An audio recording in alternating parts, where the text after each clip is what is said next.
அனைவருக்கும் வணக்கம். இன்னைக்கு சோசியல் மீடியாவுலயும், உலக மீடியாக்கள்லயும் அதிகமா பேசப்படக்கூடிய விஷயங்கள் என்னன்னு பார்த்தீங்கன்னா, சிம்பிளா ஒரு எக்ஸாம்பிளோட சொல்லலாம். ஒரு ஊர் இருக்கு. அதுல ஒரு சின்ன குடிசை இருந்தா, நாம பெருசா கண்டுக்கவே மாட்டோம். சின்ன சின்ன விஷயங்கள் அத சுத்தி இருக்கிறவங்க அத பத்தி ஒரு விவாதம் பண்ணுவாங்க. அது அதோட முடிஞ்சிடும். ஸோ அதுக்கான வழிய தேடி போயிருவாங்க. ஆனா அதே ஊர்ல இருக்கிற ஒரு ரொம்ப பெரிய ஒரு வீடு இருக்கு. ஸோ அந்த வீடு வந்து ஒரு ஜமீன்தார் வீடோ, அல்லது ஒரு பணக்கார வீடோ, அல்லது அந்த ஊர் தலைவரோட வீடோ இருந்துச்சுன்னா என்ன பண்ணுவாங்க, அந்த ஊர் ஃபுல்லா பரவிரும். எல்லாருமே அத பத்தி தான் மேக்ஸிமம் பேசிக்கிட்டு இருப்பாங்க. ஸோ இந்த கண்டிஷன் வந்து ஒரு கிராமத்துக்கோ அல்லது ஊருக்கோ மட்டும் இல்ல, உலகத்துக்கே அப்படித்தான். இன்னைக்கு அமெரிக்காவுல ஒரு பயங்கரமான காட்டுத்தீ ஆரம்பிச்சு, அந்த ஊரே வந்து பார்த்தீங்கன்னா, துவம்சம் பண்ணிக்கிட்டு இருக்குன்னு நம்ம சொல்லலாம். அப்படி என்ன நடந்துச்சு அப்படின்னு பார்த்தீங்கன்னா, பணக்கார நகரங்கள் ஆல்ரெடி அமெரிக்காவே ஒரு பணக்கார நாடு. இது எல்லாருக்குமே நமக்கு தெரிஞ்ச விஷயம் தான். அப்படி இருக்கிறப்போ, அங்க ஒரு பணக்கார நகரங்கள், மிகப்பெரிய தொழிலதிபர்கள், ஹாலிவுட் ஏரியான்னு லாஸ் ஏஞ்சல்ஸ் இப்படி முக்கியமான நகரங்கள் எல்லாமே வந்து இன்னைக்கு நிலைமைக்கு இப்போதைக்கு நிலைமைக்கு பார்த்தீங்கன்னா தீப்பற்றி எரிந்து கொண்டிருக்கிறது. இதுல மெயினான விஷயம் என்னன்னா, நாங்க வந்து டெக்னாலஜில இந்த உலகத்தை ஆட்டி படைக்கிறோம். நாங்க நினைச்சா என்ன வேணாலும் பண்ணலாம். நாங்க வல்லரசு நாடு அப்படின்னு மாத்துட்டிக்கிற அமெரிக்காவாலேயே இந்த தீய கட்டுப்படுத்த முடியல. இதுல 2 விதமான கேள்விகள் வரலாம். ஒண்ணு, ஏன் உண்மையிலே கட்டுப்படுத்த முடியலையா? இல்ல கட்டுப்படுத்தவில்லையா? அப்படின்னு பார்க்கிறப்போ, அதுவும் ஒரு கேள்விக்குறியான விஷயம் தான். இப்போ ரீசெண்டா இந்த உலகத்துல நடக்கிற தீயா இருந்தாலும் சரி, பல அசம்பாவிதங்கள் நெறைய நடக்குதுங்க. ஸோ இது எல்லாமே பார்த்தீங்கன்னா, ஒரு திட்டமிட்ட மாரி நடந்த மாரி இருக்கும். இயற்கையா நடந்த மாரி இருக்கும். நம்மளால ஒரு தெளிவான ஜட்ஜ்மெண்ட்டே நம்ம சொல்ல முடியாது. ஏன்னா, இன்னைக்கு மீடியாக்கள் அப்படிப்பட்ட விஷயங்கள வந்து தான் நம்ம கொண்டு வந்து சேர்க்குறாங்க. நமக்கு தெளிவான எந்த ஒரு விஷயமுமே கிடைக்கிறதில்ல. இந்த விஷயத்திலயும் அப்படித்தான். பல காரணங்கள் சொல்லப்படுது. பல விஷயங்கள் பேசப்படுது.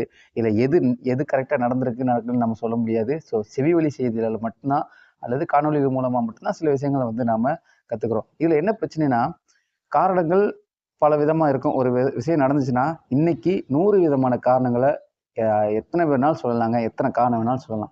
ஸோ அப்படி பார்க்குறப்போ, சில பேர் வந்து அங்க ஏதோ தீப்பற்றி எரியக்கூடிய சில விஷயங்கள வந்து அவங்க வச்சுக்கிட்டு அங்க சுத்தி தெரிஞ்சதாவும், அவங்களோட நடவடிக்கை வித்தியாசமானதாவும் உள்ளூர்வாசிகள் சில பேர் சொல்றாங்க.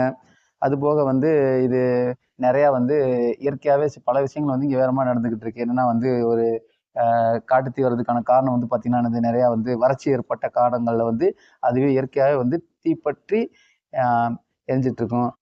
இந்த மாரி விஷயங்கள் எல்லாமே வந்து சொல்லப்படுது.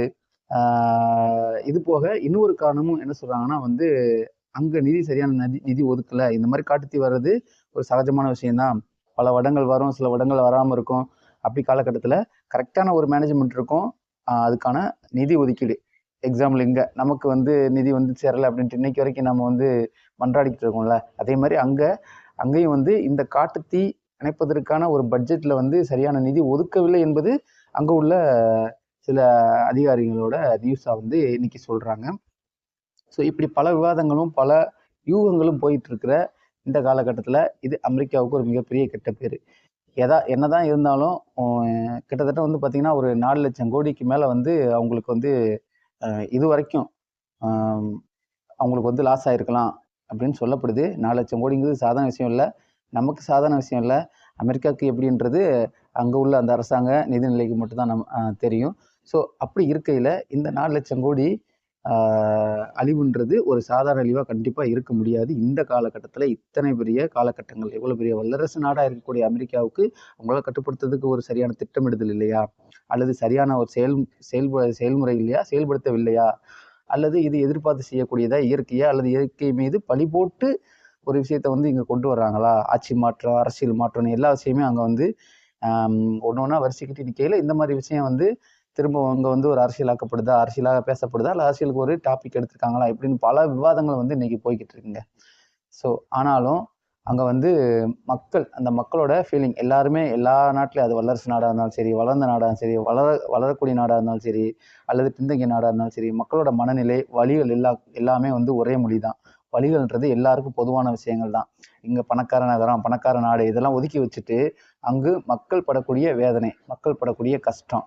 இந்த விபத்துனால அவங்க இழந்த இழப்பு, அதாவது சாப்பாடும், அ தூங்குறதுக்கும் சரியான இடமும் இல்லைன்னா, அது எவ்வளோ வலின்றது, அது இல்லாதவங்களுக்கு ஒவ்வொருத்தருக்குமே தெரியும். இன்னைக்கு அதுக்காக தான் நம்ம எவ்வளோ கஷ்டப்படுறோம்னு தெரியும். ஸோ அந்த மக்கள் மனநிலையிலிருந்து யோசிச்சு பார்க்கும்போது ரொம்பவே வந்து ஒரு கஷ்டமான ஒரு விஷயமா தான் இருக்கு. இதுக்கு இந்த அமெரிக்க அரசும் சரி, உலக நாடுகளும் சரி, எல்லாருமே ஒன்று கூடி ஒரு துயரமான சம்பவம், ஒரு அசம்பாவிதம் நடக்கும்போது நாம் எல்லாருமே ஒன்று கூடி தான் அதுக்கான ஒரு முன்னோக்கி போனால் தான் அது வந்து சீக்கிரமாக வந்து ஒரு முடிவெட்டும் ஒரு நல்ல முடிவாக வந்து கிடைக்கும். ஸோ அந்த மாதிரி பார்க்குறப்போ இன்றைக்கி எல்லா நாடுகளுமே வந்து உதவி பண்ணணும். அமெரிக்காவும் சரி இதை உணர்ந்து அரசியல் என்பதை அகத்தில் வைத்து கொண்டு செயல்படாமல் தள்ளி வைத்துவிட்டு அதற்கான முடிவு என்ன, மக்களுக்கு என்ன செய்ய வேண்டும் என்பதை இந்த அரசு செய்ய வேண்டும் என்பதுதான் நாம் இந்தியர்களாகிய தமிழர்களாகிய ஒவ்வொருவரோட மனநிலையாக இருக்கும். கண்டிப்பாக திரும்பி வரும்னு எதிர்பார்க்குறேன். அது மட்டும் இல்லாமல் இந்த வருஷம் வருது, ஒவ்வொரு முறையும் வருது அப்படின்னு தெரிஞ்சுக்கிட்டு அதுக்கு சரியான திட்டமிடுதல் இருக்கணும். இயற்கையை பாதுகாக்கணும். டெக்னாலஜின்னு சொல்லிட்டு நம்ம மொத்தம் இயற்கையை அழிச்சிட்டு நீங்கள் டெக்னாலஜியை வச்சுட்டு நம்ம என்ன இயற்கை உருவாக்க போகிறோம்னு ஒரு கேள்வி நமக்குள்ளே கேட்டோம்னா அதுக்கான பதில் தெளிவாகவே இருக்காது, சொல்லவும் முடியாது. அது எவ்வளோ பெரிய வல்லரசு நாடாக இருந்தாலும் சரி, அவங்க என்னதான் செயற்கையாக எல்லா விஷயங்களுமே பண்ணாலுமே இயற்கைக்கு ஈக்குவலாக அவங்களால ஒரு துரும்பு கூட கிள்ளி போட முடியாதுன்றது இது வரைக்கும் நிரூபணம் ஆகிட்டு இருக்கு. அப்படியே அவங்க அது பெரிய விஷயங்கள் இயற்கைக்கு எதிராக சில விஷயங்கள் சாதிச்சாலும் அதோட நிலைப்புத்தன்மைன்றது ரொம்பவே குறைவு தான். அப்படி இருக்கிறப்போ நாமளும் நம்ம சூழ்நிலையை தாண்டி யோசித்து பார்க்கணும். இயற்கையான விஷயங்களை வந்து நாம் முன்னெடுத்து சென்று போய்கிட்டே இருக்கணும். யாரை எதிர்பார்க்காம ஒவ்வொரு தனி மனிதனும் இயற்கையை பாதுகாக்க என்ன பண்ணணுன்றதை நாம் யோசிக்கணும். அப்படி யோசித்தா மட்டும்தான் இதற்கான தெளிவான ஒரு விடை கிடைக்கும். நன்றி, வணக்கம்.